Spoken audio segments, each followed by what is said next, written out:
My girlfriend thought she was clever. She thought the language of my childhood, the last connection I had to my mother, was just noise, just exotic sounds I'd never understand.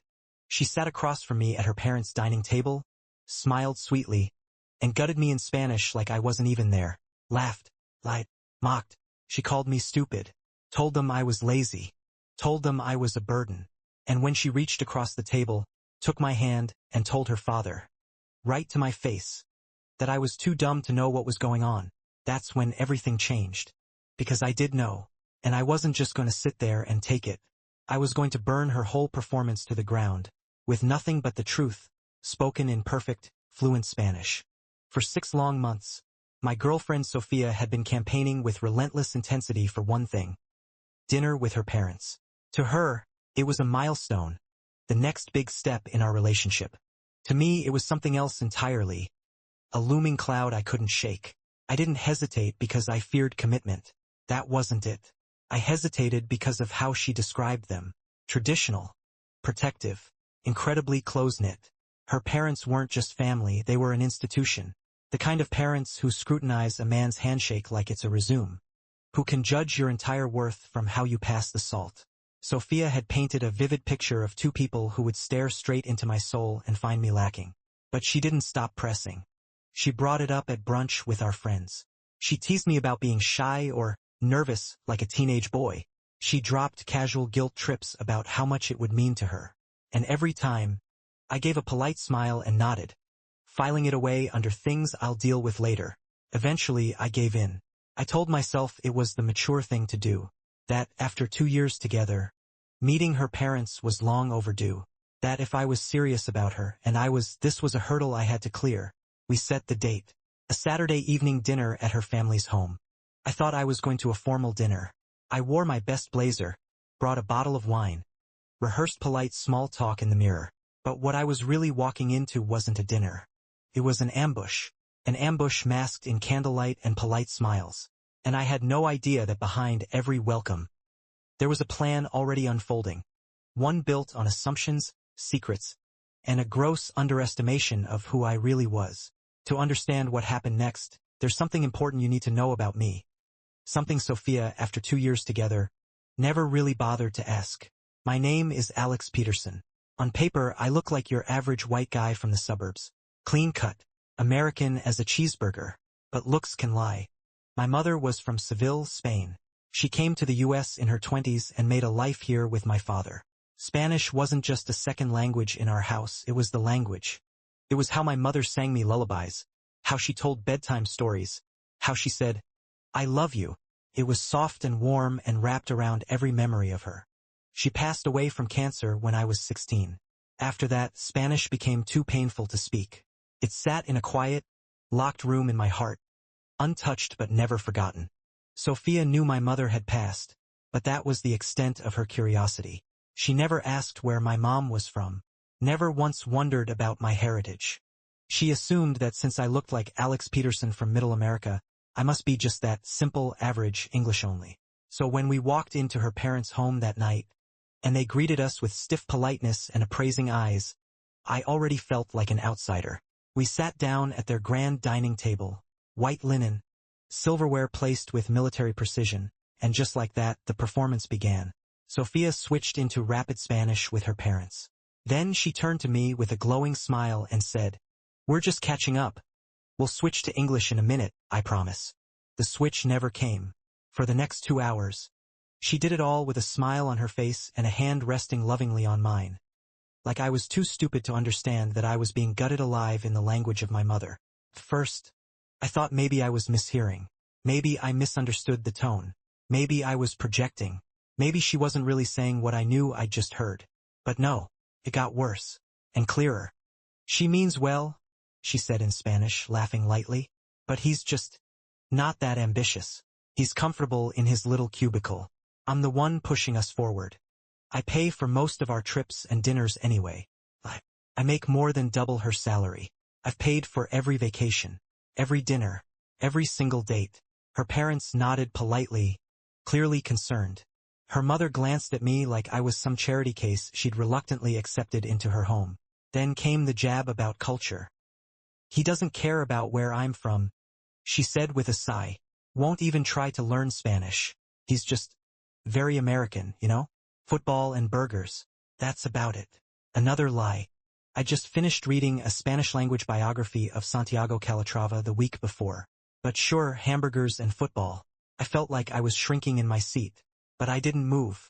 I just kept smiling, kept passing the dishes, kept nodding politely like the clueless, mute fool she believed me to be. And then, the final dagger. Her mother asked if we were serious, if marriage was in the cards. Sophia laughed. Oh, I want to, but he's afraid. I've had to practically drag him into every conversation about the future. My fingers tensed under the table. In my jacket pocket, mere inches from where her hand rested on mine, was the custom-designed file for her engagement ring. A ring I'd spent a month working on. For a proposal I was planning to make next month. In Rome, the betrayal wasn't just in the lies. It was in the ease of them, the comfort, the casual cruelty. She looked me in the eyes, smiled, and told her parents, "It's fine. He's too stupid to know we're talking about him." And that's when I stopped smiling. I didn't say a word. Not when she smirked. Not when her father patted my shoulder like I was a loyal golden retriever. Not even when she looked me in the eye and, with honey in her voice, called me stupid in front of the people whose approval she so desperately craved. No, I stayed calm, because I knew something she didn't. This wasn't her stage anymore. As we stood to leave, her father gave me a slow, overly careful smile, the kind you give someone you think isn't quite all there. He extended his hand and said in stiff English, "It was very nice to meet you, Alex." I shook his hand gently, held his gaze, and then I let it all go. "El gusto fue mío, Señor Rodriguez," I said, fluently, effortlessly. "Why usted, Señora Rodriguez, cocina como una reina. La cena estuvo deliciosa. Gracias por su hospitalidad." Time stopped. Mrs. Rodriguez dropped her fork. Her husband stared at me, eyes wide.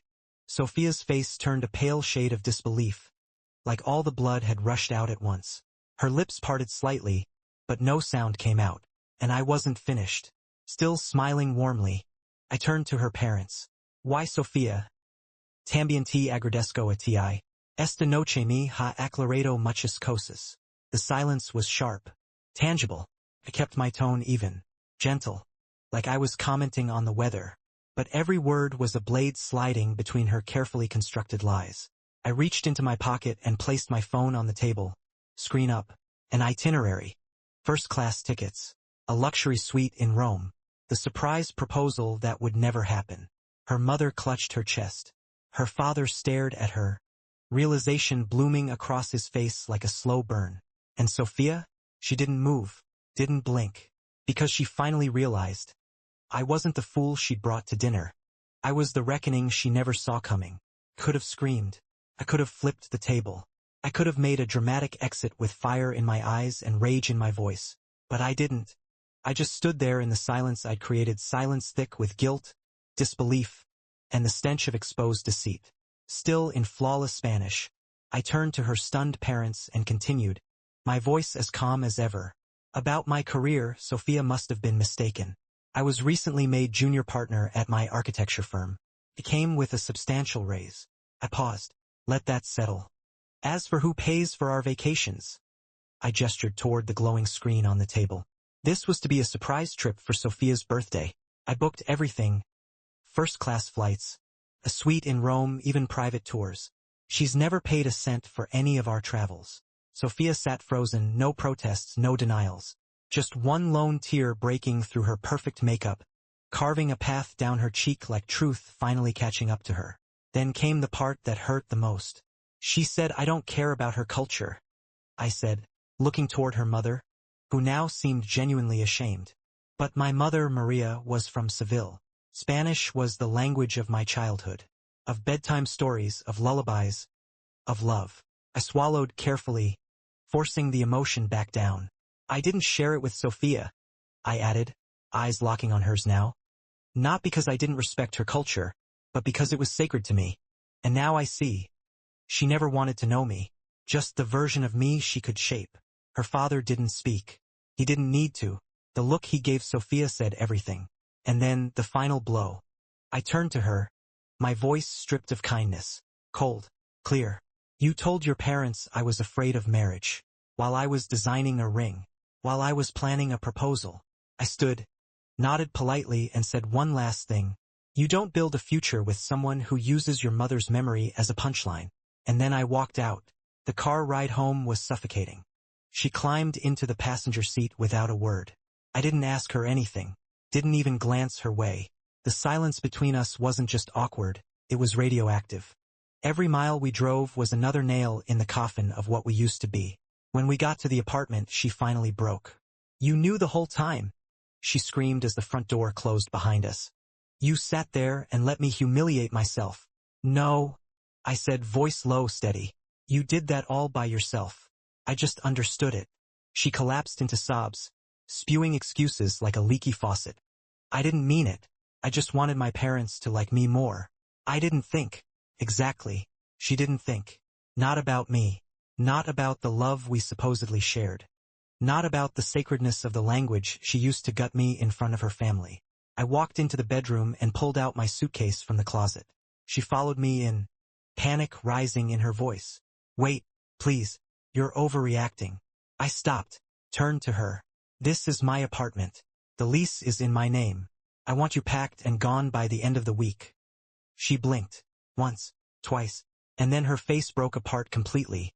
Because now, for the first time, she realized the depth of what she'd done. This wasn't just a fight. She hadn't just told a lie. She'd dismantled the foundation of a future we were supposed to be building. Brick by brick. Word by word. And now it was gone. The next few days were a blur of cardboard boxes and cold silences. She moved through the apartment like a ghost, clinging to the walls of a life that was no longer hers. She didn't beg again. She knew there was no saving this. She hadn't just lost a boyfriend. She'd lost the version of herself that still believed she was the victim. By Friday she was gone. No dramatic farewell. No last-minute plea. Just a hallway full of boxes, a slammed car door, and the hollow echo of absence. I closed the apartment door behind her, leaned against it, and exhaled like I hadn't in weeks. For the first time in months, maybe years, the silence felt like peace. I thought that was the end of it, but the fallout had just begun. A few days later, I got a phone call from an unknown number. I almost let it ring out. Something in me said to answer. Alex? The voice said. This is Hector Rodriguez, Sophia's father. I braced myself. But what came next wasn't anger or blame. It was apology. I'm calling to say I'm sorry, he said, voice heavy. What my daughter did in my home. The things she said, I let it happen. And that is not the man I thought I was. I didn't know what to say. He continued. Said they'd confronted Sophia after I left. That she'd admitted everything. The lies, the performance, the utter disregard for the truth. He said her mother cried. That they both felt ashamed. Not just of Sophia, but of themselves, for letting it get that far. I want you to know, he said quietly.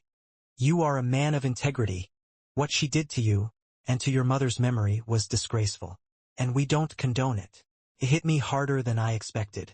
Not because I needed validation, but because they had been her safety net. The people she thought would always cover for her. But even they had pulled away. Meanwhile, Sophia was scrambling. She tried rewriting the story. Told our mutual friends I'd been hiding a secret identity. That I was manipulative, calculated. But the truth was stronger, simpler, more human. The story of a man who sat silently at a table while the woman he loved destroyed him. Only to rise with quiet dignity and reveal who he truly was. And that version, everyone believed. 6 months have passed since that dinner. Sometimes, I still think about the silence in that dining room. The way the truth landed like thunder in a storm that had been brewing far too long. But more than anything, I think about what came after. The stillness, the clarity. Sophia lost far more than me that night. She lost the safety net of parents who no longer see her as their golden child. She lost the admiration of friends who now whisper about her behind polite smiles. She lost the illusion that she could twist people into caricatures just to make herself shine brighter. Last I heard, she's still working her old job. Still living in that cramped apartment. Still trying and failing to repair the image she shattered with her own hands. As for me, I didn't go to Rome. That trip was meant for a version of my life that no longer exists. Instead, I went somewhere deeper, somewhere older. Seville, the city of my mother's birth. The city of her voice, her lullabies, her love. I walked the same streets she once did. Ate the same dishes she used to make for me as a boy. I stood inside the old church where she was baptized and lit a candle in her memory. Not in grief, but in gratitude. That trip wasn't a vacation. It was a reclamation. Of language, of memory, of myself. Now my days are quieter, simpler, but they're mine. I'm working hard, laughing with real friends, and planning my next journey, maybe Argentina, maybe Morocco. Who knows? What I do know is this. Sophia thought she was telling a story about a foolish man who didn't understand. But the real story is about a woman who didn't listen, didn't ask, and didn't see, until it was far too late. And a man who didn't just walk away from betrayal, he walked back into his own truth, and never looked back.